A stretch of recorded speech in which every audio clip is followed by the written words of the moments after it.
ધોરણ 10 ગુજરાતી પેપરની અંદર 2025 નું બોર્ડનું પેલું પેપર. ચલો ફટાફટ તમને એમસીક્યુ સોલ્વ કરાવી દો, કારણ કે હજી તમારે આગલા વિષયનું વાંચવાનું પણ છે દોસ્તો. ચલો પહેલા તો હા બેટા ચાલ બહુ મોડું થઈ ગયું છે. કોણ બોલે છે? આપણે સૌ જાણીએ છીએ, વિનુ કાકા બોલે છે. બોડી નેતાવાળી કહાકી કેવી? આ બોલે છે આપણો જીવલો.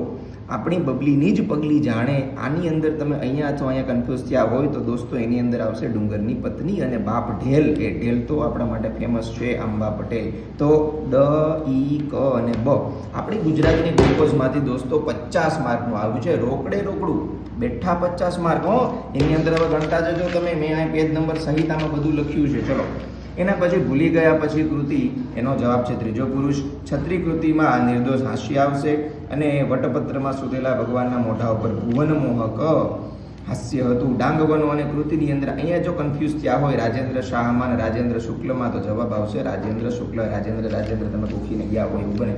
પછી આ આપણા ગ્લુકોઝની અંદર બેઠો પ્રશ્ન પેજ નંબર 10 ઉપર જતું રહેવા મળી જશે. ચલો ત્યારબાદ વિભાગ હજી વિભાગ એની અંદર આ પ્રશ્ન બેઠો અને 16મો પણ પ્રશ્ન બેઠો પેજ નંબર 11 ઉપર જોઈ લેવાની છૂટ છે આગળમાં મેમ. પછી આવી જઈએ વિભાગ બી. તો વિભાગ બી ની અંદર પેજ નંબર 5 ઉપર જોઈ લેવાનું. વિનોદ જોશી શું કહી છે? વિનોદ જોશી હું એવો ગુજરાતી. રાવજી પટેલ બ એક બપોરે. જયંત પાઠક ઈ વતનની વિદાય અને ગંગા સતીનો ફેમસ સેવંત સાધુ. તો ક બ ઈ ગ. જો આવું તમારું બન્યું છે તો તમારા 4 માર્ક પ્રોગ્રામ. મને કોમેન્ટ કરજો તમને કેટલા માર્ક આવ્યા છે. ગંગા સતી એ પાનબાઈ. મોરલીના આભમાં ખાલી જગ્યા તો કે ભાઈ શ્યામ નામનો મયંક.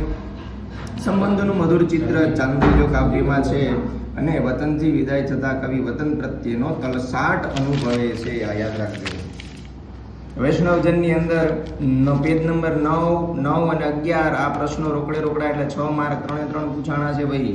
ચલો કીડિયારું વ્યાકરણ ફટાફટ. કીડિયારું 14મા પેજ ઉપર 66મું. સન્નિધિ જવાબ આવશે 15માં 111. ચાતુર્માસ પેજ નંબર 19 ઉપર જતું રહેવાનું સંધિ માટે. તેજ પુંજ તત્પુરુષ સમાસ પેજ નંબર 26માં 119મું. આ મેં આપેલું જ છે. કેમાં આપેલું છે? આમાં ફરી યાદ કરાવી દો. આ પંચામૃતનું આપણું ગ્લુકોઝ. પછી સુર દીર્ઘ હોય ત્યારે અવાજ નાદ અને સુર રસ હોય ત્યારે દેવ 71માં 89મું. પછી જે ભાવાર્થ બનીએ તો નજરની પીંછી એટલે કે રૂપક. જ્યારે ઉપમાન અને ઉપમેયને એક બનાવ્યા. હવે સુરક્ષા અને સુરક્ષિતમાં દોસ્તો સુ વત્તા રક્ષ ધાતુથી ઈત પ્રત્યય. તો સુ પૂર્વ પ્રત્યય છે અને ઈત પર પ્રત્યય છે. રક્ષ આ મૂળ શબ્દ હોવાથી હવે તમને પર અને પૂર્વ બંને જવાબ આવી શકે છે. તો તમને બોર્ડની અંદર કઈ રીતે સુરક્ષા વત્તા ઈત પૂછ્યો છે કે સુ વત્તા રક્ષિત પૂછ્યો છે, એ તો ગુજરાતીના જ્યારે પેપર ચેકિંગ કે આન્સર કી બનશે ત્યારે જ નક્કી થશે. પણ સુરક્ષિતની અંદર બંને જવાબ આવી શકે.